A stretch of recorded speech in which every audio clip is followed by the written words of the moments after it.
topics and opinions expressed on the following show are solely those of the hosts and their guests and not those of W4WN Radio, its employees, or affiliates. We make no recommendations or endorsements for radio show programs, services, or products mentioned on air or on our web. No liability, explicit or implied, shall be extended to W4WN Radio, its employees, or affiliates. Any questions or comments should be directed to those show hosts. Thank you for choosing W4WN Radio. This is Beyond Confidence with your host, Divya Parekh. Do you want to live a more fulfilling life? Do you want to live your legacy and achieve your personal, professional, and financial goals? Well, coming up on Divya Parekh's Beyond Confidence, you will hear real stories of leaders, entrepreneurs, and achievers who have stepped into discomfort, shattered their status quo, and are living the life they want. You will learn how relationships are the key to achieving your aspirations and financial goals. Moving your career or business forward does not have to happen at the expense of your personal or family life, or vice versa. Learn more at www.divyaparekh.com, and you can connect with Divya at contact@divyaparekh.com. This is Beyond Confidence, and now here's your host, Divya Parekh. Good morning, listeners. It's Tuesday, and I love being here with y'all. So thank you for joining us. And what I want to share is a beautiful story. So probably in some of our episodes back, I had shared that about kindness. When I walk on one of our local trails, there's this wonderful person, Jennifer, and I can give her a shout out. She is usually on her bike, and sometimes she has this wonderful music even going on. And every person she meets, she brings on so much energy and enthusiasm and just greets good morning. And that good morning has such a power to it. So one day I just kind of waved at her and said, "You got a minute?" And she said, "Sure." And I wanted to share with her that I really appreciate your kindness in greeting me, because after a couple of days, I'm looking forward to seeing you on the track. And she just started smiling, and she was like, "I did not know that it had such an impact." And I told her, yes, it does have an impact. So I wrote a blog about her, and people really loved the idea. We took a picture, and now Jennifer and I are really good friends. So she showed one of her friends about she talked about it, and she showed my blog to him. And he has started saying good morning on his walk. So never underestimate the power of kindness. The little actions you can take, a small gesture, a smile. So keep that kindness circle going, spending an hour a month and distribute it out throughout the days. Even if it's half an hour, it doesn't matter. You can be kind from where you're at without spending any time, much energy, or money. And I appreciate your kindness in getting our books, especially Expert to Influencer and the Entrepreneur's Garden, because they will change your lives. And at the same token, you are helping us help women entrepreneurs in kiva.org. So thank you for being part of our family, and let's welcome our guest today. Good morning. Good morning. Welcome, Lida. Well, thank you. I'm excited to be here. Excited to have you. So usually we start out with a question. Okay. Do you recall a moment or a person from your childhood that left a positive mark on you? Oh, wow. I mean, there's a lot to mention, from teachers to caregivers to parents. I think I would go to teachers, and I don't think there's actually one, but just a lot of teachers who just believed in me and gave me that little boost of confidence that probably I didn't know what to do with at the time, but later drew upon. I think, going to your story about kindness, we don't know what we're pouring into someone and what a difference it can actually make. And sometimes we never hear about that. But I would have to say the teachers I grew up with. Definitely. Mm-hmm. And we forget so many times, and especially I remember when kids were young, and you would talk to teachers and they're like, "Oh, we are so tired." And I would tell them that thank you for all that you do. You don't know who you are shaping. These are the leaders of tomorrow. And kind of going into it, you talk about influence and all that. Tell us, what was your life journey like and what brought you to where you're at today? Oh, how much time do we have? No, I'm kidding. Um, I spent 20 years in corporate, right? Doing what I thought I was supposed to do. And I was very successful. I achieved the next level. I got to the next rung in the corporate ladder and had a wonderful career. It just wasn't very meaningful, but I was checking all the boxes. I was getting promoted. I was making money and then making more money. And it wasn't until 2008 when the economy here in the United States crashed. And like many people, I found myself out of work. I started thinking about, what do I want to do as opposed to what can I do? And I'd never really had that question before because I'd always gone from one thing to the next thing to the next thing. But because of where the economy was, it actually, looking back, it should have been terrifying, but it wasn't terrifying. I decided to start a business. And at first was going to take all of the experience I had working with these global brands and global companies, and I was going to work with small companies. Very quickly realized I was better suited for big companies. So then I pivoted, and instead of focusing on corporate or business branding, I said, what if we looked at people? Because who was really suffering in 2008 were people. People were losing their jobs, worried about losing their homes, trying to make themselves relevant and hold on to what they had. So I came up with personal branding, which at the time, nobody knew what that was. Nobody was talking about personal branding, but it happened to be what the market needed. And I wish I could say it was strategy and I designed this and I thought it out on a cocktail napkin. I think there was a lot of divine intervention. But I launched this business on personal branding and it took off. And I had never wanted to be an entrepreneur. It was never my dream. But once I was there, I couldn't imagine anything else. Absolutely. Mm. This day, 16 years later, I can't imagine doing anything else. Well, that's powerful. So I like what you said, that it's not about the people just being there and doing check boxing, because I've been in the corporate world too, and there was a lot of soul searching and all that, where, I would be like, okay, do I want to check the box? And while I was in corporate, I went the way where I wanted to go rather than just checking the boxes. I mean, there were a lot of box checking that I could have done, and I still did it. And yet there was a portion of me and just that was feeling conflicted and not in alignment. So I had been starting to pave my way through it. Now, that said, there are a lot of people over there, and not everybody can become entrepreneurs, because think about it. If everybody becomes entrepreneurs, it doesn't work. Right. So when you talk about people, they are the backbone of industry. Absolutely. So tell us that when people are in the thick and thin of their jobs, how can they bring that balance between checking the box and still doing what they want to do? Well, I applaud you for having the insight to know that there was a disconnect. I felt it. I felt that I wasn't showing up and being authentic and maybe living to my fullest potential, but I didn't know any different. I was doing what I had been raised to do, which was get a job, do well, get the next job, get more money. And I mean, that was the path I had been taught. So I think when it first starts for people is when, either their gut, their heart, or their head starts to hurt and they realize maybe my values are out of alignment with the customers we serve or the product that we're selling.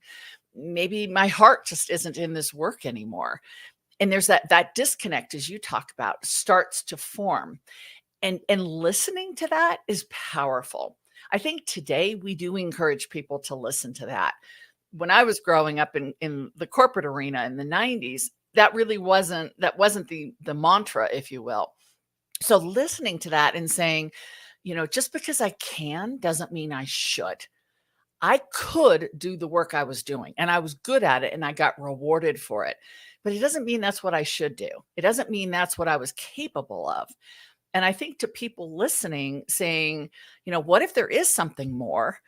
I remind them that in the words of Cher, this isn't a dress rehearsal, right? We're on this merry-go-round until the music stops, and then we're not. And taking advantage of your purpose and knowing why you're here and then leaning into that, as scary as that can be, is a powerful thing. And you end up finding a lot of people support you. I was shocked when I started my business and I sent out an email to a whole bunch of my contacts. And I said, okay, I'm going to do this. I'm putting my name on the door. And I'm going to start a business. I had so many people reach back out and say, well, it's about time. We've been telling you to do this for years. I'd never heard them. So I think you actually find a lot of support when you lean into what your heart is telling you to do and what you feel you're supposed to do. Absolutely. And there is a lot of power. And at the same time, what happens is that it can take that time to transition out really well. Absolutely. So one of the things, what I've seen with my clients is that people may have responsibilities where they just can't, okay, this is what my heart wants, and this is what my alignment is. So tell us, let's say if somebody's in that situation. Well, you absolutely have to make sure the phone bill gets paid and the kids have access to medical. And I mean, there's responsibilities we have as an adult. And for some people, it doesn't mean taking that leap of faith in a bold way. It might mean sort of staggering or stacking the opportunities. The first thing I would think about is if you have an idea to start a business, do you have all the tools? Are you ready to do that? Maybe you need more education. Maybe you need some certifications or credentials to make that business successful. It could also be you need more experience. I deal with a lot of people coming out of the military. That's a niche market that I work with. And they all want to just start their own business. But sometimes they don't have the experience. So get the experience first, learn what you need to learn, and then sometimes you're more ready to start, as well as a savings account. There is that sense of grittiness that comes when you're hungry and you've got to make this work. I don't like that. I don't like panic, but there is an element of drive. I was just so convinced that I could help people in this way. That's what drove me. And fortunately, I wasn't in a position where I had to worry about putting food on the table. But we have to be responsible to those who are dependent on us. And sometimes that means just pushing it out 3 or 5 years, knowing that that's the end game, and then getting everything ready for that. Absolutely. And that is one of the reasons I wanted to bring this up, because all that we hear is that, what is your why? If your why is bigger than your what, you got to go after it. I completely agree with that you have to go after it. But then again, it's also important to bring in that element of responsibility, because I've seen so many of my clients who just kind of said, yep, I'm jumping in, I'm taking that leap of faith. And then they found that within 2 years, they were going back to work. And that was even more disappointing and disheartening versus putting in a dash of decision-making criteria and putting in a dash of reality with that why. What it does is it crafts it. Maybe it's one of the books, I'm a fan of books. It's slow productivity. There's a book called Slow Productivity. So it doesn't mean that it needs to happen now. And as you mentioned, it could be stacking or staggering, where you are planning your things out and then putting it. So now let's say that is the route for business owners. But what if people want to stay in the corporate world? How can they align their values along with what they want and where they're working? Well, and I have a lot of respect for people in the corporate world. They're my clients. So of course I love them. I work with entrepreneurs too, but primarily corporations. Your values start with you, and corporations put forward values. I was in marketing for many years, and I know how we wrote those values. But an individual's values sometimes look a little different. They can sometimes be more personal or more heartfelt than a corporate value, which is going to be promoted to shareholders and media and all of that. Aligning those usually isn't that hard, right? I believe in community. My company serves a community I'm passionate about. We've got alignment. Where it gets challenging is I believe in caring for people, and my company just wants to take and doesn't really care about the clients. That's a disconnect. And that's usually not endured for a long period of time. We're not that good at faking it. We can usually start to reveal that we're out of alignment. But when there's alignment, it doesn't have to be word for word, but there's an alignment in philosophy, alignment in values. Then it's really about looking at what the company is set forth as a mission and what you're setting forth as a mission. You talk about the why. I think the why is absolutely the foundation. I agree with you. But then comes the who, right? Who do you want to serve? I'm a big fan of influence. It's what I'm talking a lot about these days, because influence doesn't come from rank. And if you want to become CEO because you think that will give you more clout or sway or influence, I'd ask you to check that, because we see people at lower levels in the organization have way more influence than the C-suite. So kind of rethinking who you want to serve and how you want to serve them, as well as why. When that all comes together, it makes this beautiful soup. and that's what we feed off of. That's what motivates us and inspires us and keeps us going through the challenges and allows us to really celebrate during those successes. Definitely. That's very powerful. And I really would like to highlight the point that you made, is that you don't have to be a CEO or a manager or leader to have clout.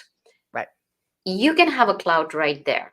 And kind of rewinding back a little bit when you said that if you're not in alignment, it doesn't have to be one for one or for everything. And that's what happens, is that people so many times are caught in the absolutes. Yes. That they forget to live. And one of the things that recently happened was one of my clients was not happy, not aligned, and has 2 young kids, could not leave. His wife, they decided that his wife would be a stay-home mom. But he felt like he was literally dying. He could not live in this company anymore. So as we were talking, and coaching is more towards like helping them get those aha moments. And he said, what's that to stop me to go work for another company that aligns a little bit better? Yeah. And he was able to negotiate more time where he could work remotely rather than going in person, with the time flexibility. And then his wife took on a part-time job. So even though he took a pay cut, he was still able to align himself. And I really like what you mentioned about is that influence. So tell us, how can people be authentic in the leadership and start out influencing others? So I love that question, because authentic leadership is the term now, right? In the book that I wrote, The New Rules of Influence, one of the rules is to be real. And I considered using the rule be authentic, but I kind of wanted to push back on all the hype around the word authentic. So being me, I had to go a different direction. Here's how I define it. Being authentic or being real means if I ask you a question and you choose to answer it, you'll give me a genuine answer. You will speak from your heart and your head, and you will give me an answer that's truthful. But you also reserve the right to say, I'm not comfortable answering that. Now, if you're in a leadership position, that gets trickier, because if it's a question you should be able to answer, then you've got to wrestle with that. But if it's a really personal question, I'm not a fan of transparency. I think we should be authentic, we should be real, but we shouldn't be transparent. And here's why. There's an aspect of reputation management that I do, which is reputation repair. And a lot of people get into trouble because they feel this social commitment, if you will, to share their opinion on everything. And sometimes they're not even real opinions. They're just jumping in. A Supreme Court announcement comes down, it's all over social media, and these people don't want to miss out, so they jump into the conversation.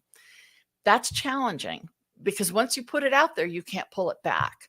And some of my clients have real trauma around certain conversations, and they would prefer not to talk about things. And I think as adults specifically, and as human beings, we can be real. We can speak our truth. We can look people in the eyes and show empathy and compassion and let them see who we are. But I don't feel that we need to reveal everything. We are allowed to keep some things private. And I think authentic leadership can navigate that beautifully. I totally agree with you, because a lot of people, again, kind of going back into absolutes, that authentic means I gotta air everything. Mm-hmm. And yeah, there used to be a saying that you don't have to air your dirty laundry. Right. Nobody wants to see it. So for example, if you have a stash of dirty clothes, mm-hmm. so that just by not showing it does not mean you're not being authentic. Right. And we saw a lot of people make that mistake during the pandemic. Mm-hmm. We were all looking for connection. We were all looking, the whole world was hurting. The whole world was confused. And we came together, which was the most beautiful thing to see. We cheered for healthcare workers at the same time. We shared our experiences, whether you were in India or Holland or the United States. But some people took it too far, and then they wanted to take it back once everybody went back to work, and it just doesn't work that way. So I'm always telling, clients to be intentional about what they want to bring forward. And when you have a good filter for, this is my conversation, this is where I play, this is how much I'm willing to share of who I am and my life and my history, then you embrace that and you play in that space. And if you're challenged to go outside of that, you make a decision to do it rather than feeling a pressure in person or online that you have to weigh in or you have to have an opinion or comment. There are topics I don't talk about. I don't talk about politics, for instance. I have very strong political views, but it's not germane to my brand or my business. My clients are all different political persuasions. It's not what I do. So I don't feel I need to be transparent in that way. It doesn't affect who I am. Absolutely. So now we have talked about the settings, and you did say that once you post, you are leaving that footprint. Yeah. Which could linger forever. And it's possible, even though you may be thinking, oh, it's just a post, but if somebody takes a screenshot of it and shares it out, it's there forever. Yep. And that's one of the things for our young millennials and Gen Zs to kind of think about it. Now, let's say you are in a setting where you could be working with your boss, or where you are working with cross-functional groups. Now, in that setting, not only talking about authenticity, but building that influence. Mm-hmm. What are some of the practical aspects that people could take and use it today? Well, and I love that question, because what we're talking about when we talk about influence is not an American notion. I work in over 30 countries, and being of influence, having influence, transcends culture. It works differently in the nuances of different cultures, but people in different cultures also want to have influence. So I think to someone listening, it means showing up. Right? If you're going to have influence, you don't sit in the back of the room every time and expect to be noticed. Maybe you need to sit in the front of the room. Maybe you raise your hand and offer an idea, knowing that you could be judged or worse, even ridiculed. But you take that chance because that unwavering commitment you have to being heard, which we should all be heard, is more powerful than the risk that you're willing that you would take, that somebody might say, that's not a good idea. We all have to be heard. And if we're not all heard, decisions don't get made right. So having influence means a commitment to being visible. It also means a commitment to being agile. These are some of the rules I talk about. We can't just always do things the same way and expect they're always going to turn out. When somebody tells me that they're more rigid in their structure, I ask them to think about where they were in March of 2020, when all the best laid plans were thrown away and we all had to pivot or we didn't survive. We have to be agile in our thinking and in our approach. And the other thing I think, if you want to have influence, is you have to be inclusive. And inclusivity, the way I define it, is to make sure all voices are in the room. If you want to represent a community, or you want to speak on behalf of your team, or you want to advocate for an idea, you need to know all the stakeholders who are involved in that. I had a wonderful conversation recently with a client who shared a great story, and it's really short. She had brought an idea to her team. They were all sitting in the room. She shared the idea, and one of her team members raised his hand and kind of nervously said, "That doesn't work for me. That doesn't fit my community and what we care about." And everybody panicked. Everybody looked at my client like he was going to be in trouble. And instead, she said, "Thank you. Thank you for raising that concern. Thank you for bringing that to my attention." We have to start thinking that way, that we want to hear why this wouldn't work or why this may not fit that ideal. When I started working with the military, I knew nothing about the military. I didn't have any background or any family members who had served, but I asked questions and I listened to learn, not to judge. I checked my own biases, and I practiced that inclusivity mindset and that service mindset to really understand the community I was going to go out and advocate for. And that was 15 years ago, and I'm still learning and I'm still asking questions, but it's because I care and I want to have influence in that community. And I think that's where influence becomes a little bit harder for some people. There's no shortcut. I know they'd like one, but there is no shortcut. Yeah, our social media and instant gratification, Right. because we've got emails, and sometimes I'll be sitting with, let's say, one of the collaborators or one of the clients, and they send an email, or I've sent an email, and it's not even a minute. Oh, it didn't come through. So because of technology, we all have become so attuned or even addicted, and I don't use that word lightly, that we've become slaves. Or we have become, oh, the phone rings, I gotta get, or even if you don't get it, your attention will be caught by it. Or is that something important? Something like there's a ping in my inbox, if there's a Slack or Microsoft Teams or whatever it is. You're describing my life. Yes. So you're absolutely right that influence is not something that you can build in a day. Right. And it's about showing up.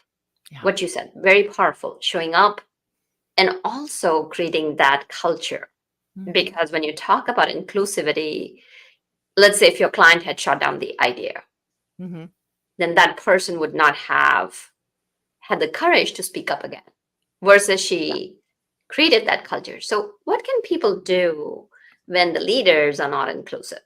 How can they build their influence during that period and in that environment? That's a tricky one, right? Because when we talk about managing up or leading up, there's all sorts of nuances.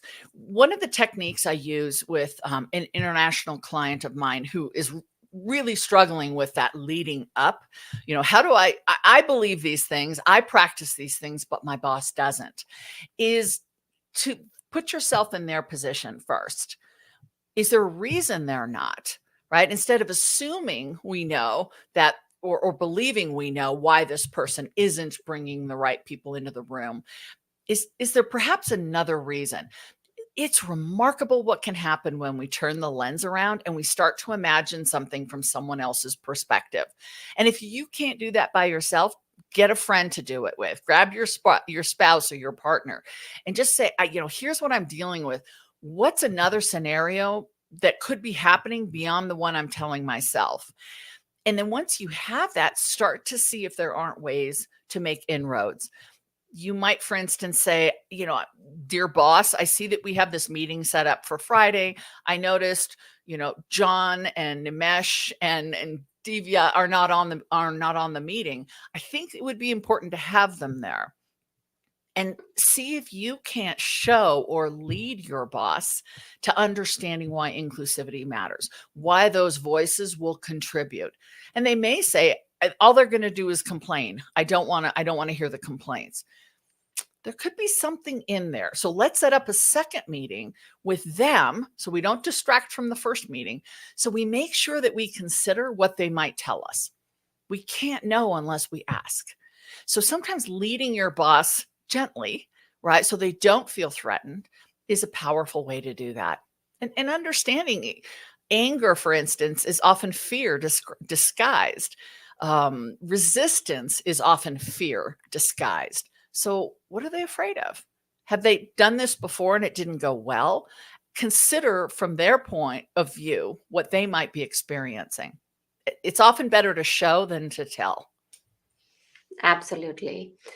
Really a powerful point over there, that stepping into their shoes and understanding them versus making assumptions, because as it goes, each and every one of us has our own biases. And it's always interesting whenever I'm doing some team coaching or something like that, what happens is that people will be like, no, that person is like that. That person is like that. Especially I have like always like a pre-check or pre-assessments that, what are the team dynamics and what is happening. And then it's always somebody else's fault. So we start out with simple bias exercises and they're like, oh, I didn't even realize it, that my brain thinks in that way. And what you're sharing is that leave those assumptions at the door, because you don't know what they're experiencing. Yeah. If you can, and it's a tall order, it's a big ask, but we don't know until we consider. Yeah. Absolutely.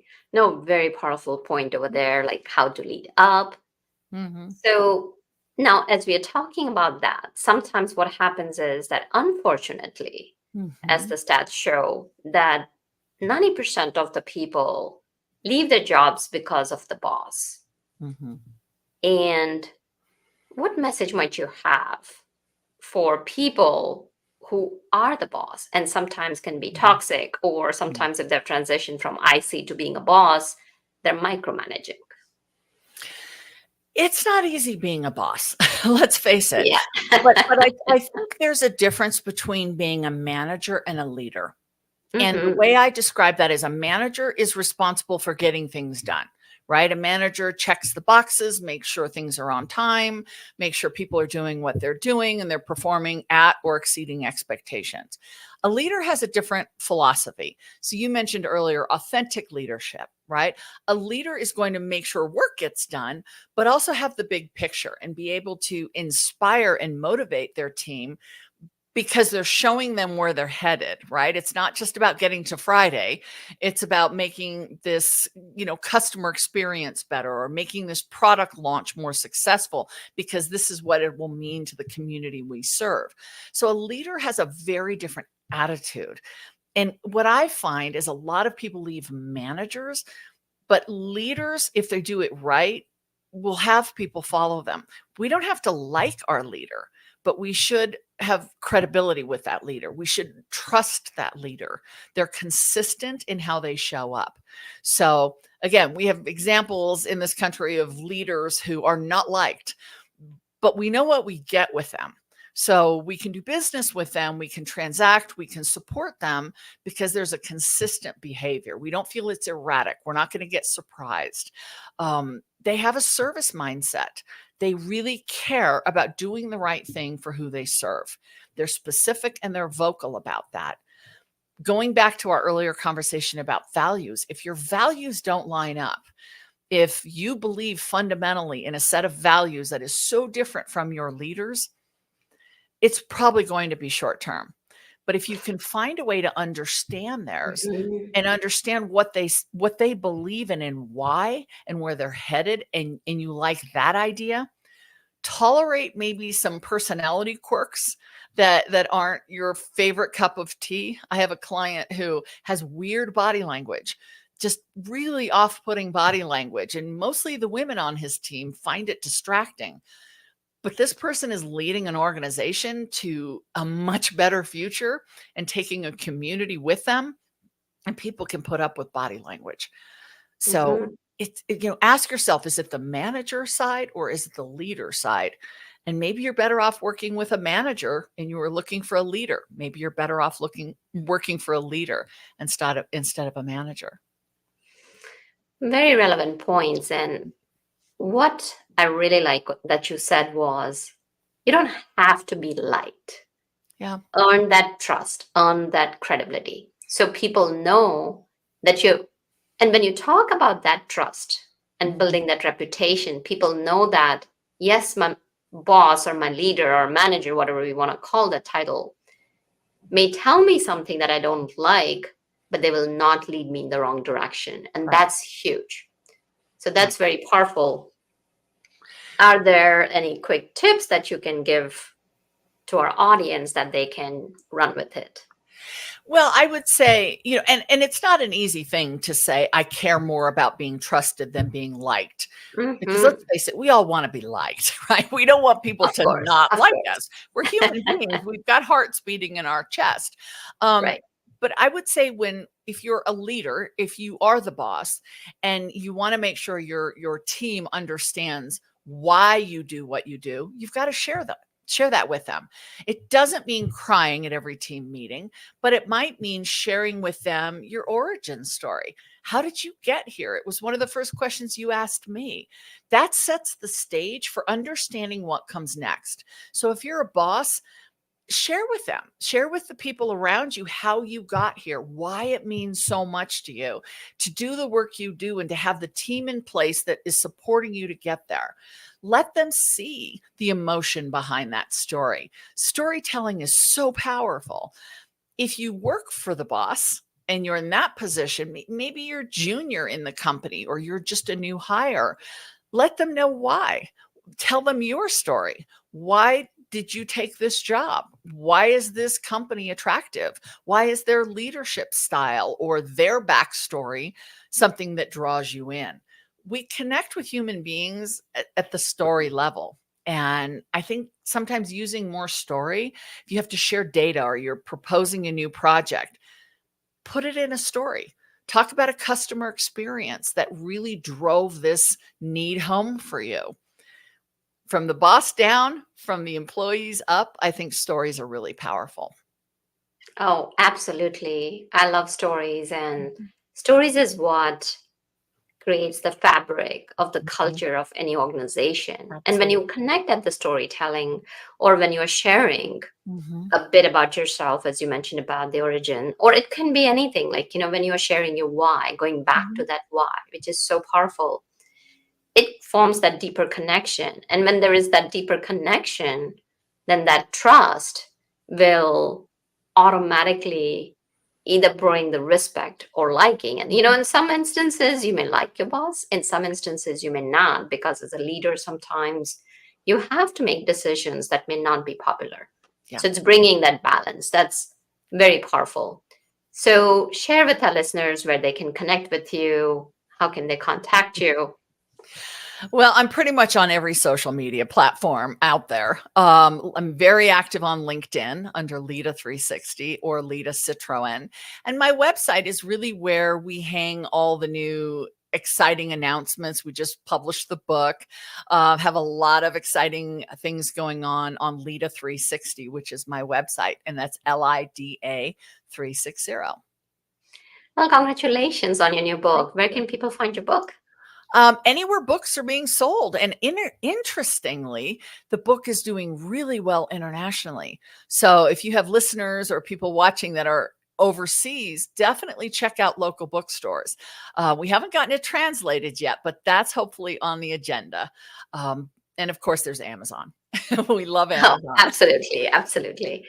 Well, congratulations on the success of your new book. And I'm sure with your powerful insights, it'll be helping a lot of people. I hope so.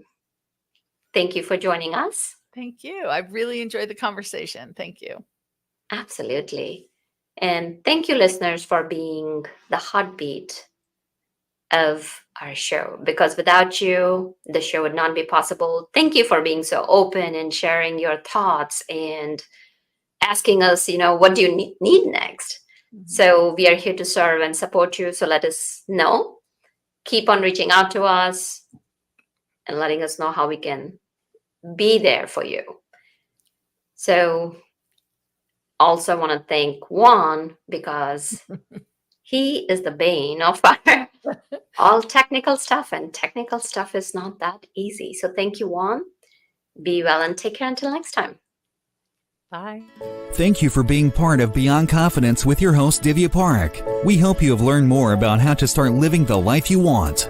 Each week on Beyond Confidence, you hear stories of real people who have experienced growth by overcoming their fears and building meaningful relationships. During Beyond Confidence, Divya Parekh shares what happened to her when she stepped out of her comfort zone to work directly with people across the globe. She not only coaches people how to form heart connections, but also transform relationships to mutually beneficial partnerships as they strive to live the life they want. If you are ready to live the life you want and leverage your strengths, learn more at www.divyaparekh.com. And you can connect with Divya at contact@divyaparekh.com. We look forward to you joining us next week.